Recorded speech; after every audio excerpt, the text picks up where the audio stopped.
প্রধান অতিথি সহ ম্যাক্সিমামই হচ্ছে মাদ্রাসা ব্যাকগ্রাউন্ড।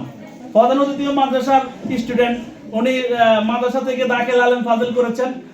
আমিও মাদ্রাসার ব্যাকগ্রাউন্ড হিসেবে এগুলো জানি যে এই যে তোমাদের দাখিলে যারা আছো তোমাদের আজকে রেজাল্ট দিবে, এখানে 4 জনে ক্লাস পেয়েছো। আমি তোমরা রেজাল্ট পাও নাই, আমি পাইছি, আমাকে এটা দেখানো হয়েছে।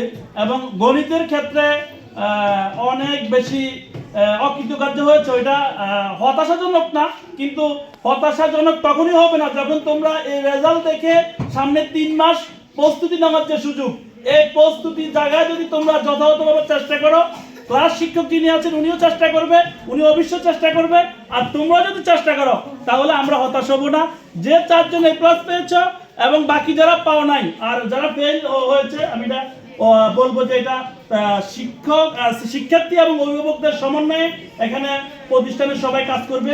কাজ করে কিভাবে নিয়ে আসা যায়, বর্তমান সময়ে যে মূল্যায়ন করা হয় রেজাল্ট, এখানে একজন শিক্ষার্থী যদি ফেল করে তার পার্সেন্টেজের আকারে কি হয়, রেজাল্ট হয়। সুতরাং কাউকে এমন ভাবে নেবেন না, আমি প্রতিষ্ঠানের ভারপ্রাপ্তকে বলবো যে এমন কাউকে নেবেন না যিনি আপনার কাছে কমিটমেন্ট দিবে না, কিন্তু রেজাল্টও খারাপ হয়েছে তাকে এখানে নিয়ে আসার আপনার পার্সেন্টেজ কমানোর কোনো দরকার নেই।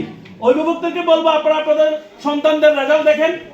রেজাল্ট দেখে আমরা যতক্ষণ পর্যন্ত প্রতিষ্ঠান যতক্ষণ পর্যন্ত নিশ্চিত না হবে আগামীর পরীক্ষায় দাখিল পরীক্ষা সে সুন্দরভাবে কৃতকার্য হওয়ার চেষ্টা করবে, ততক্ষণ পর্যন্ত সামনে অগ্রসর করার কোনো সম্ভাবনা নেই।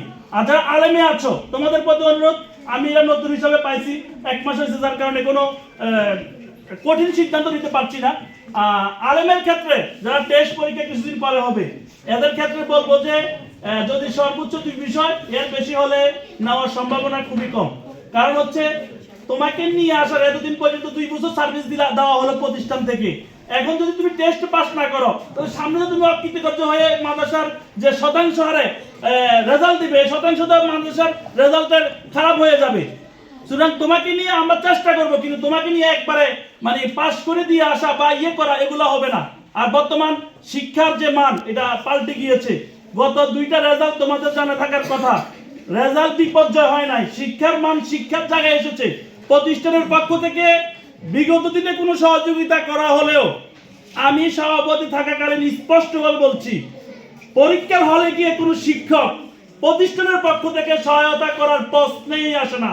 আমরা শিক্ষক এবং আমাদের প্রতিষ্ঠানে তারা তোমাদেরকে সহায়তা করবে পরীক্ষার আগ পর্যন্ত। পরীক্ষায় ঢোকার পরে কোনো ধরনের সহায়তার প্রশ্নই আসে না। সামনে যারা এগুলা করার চিন্তা করছো, এগুলা সেই দিন নেই। ইনশাআল্লাহ বাংলাদেশ এখন সম্ভাবনার দ্বার প্রান্তে দাঁড়িয়েছে।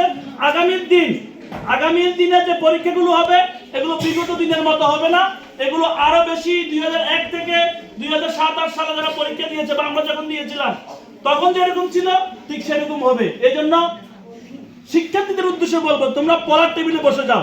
তোমাদের লক্ষ্য উদ্দেশ্য হওয়া উচিত তোমরা যে পরীক্ষা দিবে, পরীক্ষা কৃতকার্য হয়ে মানুষ হওয়া।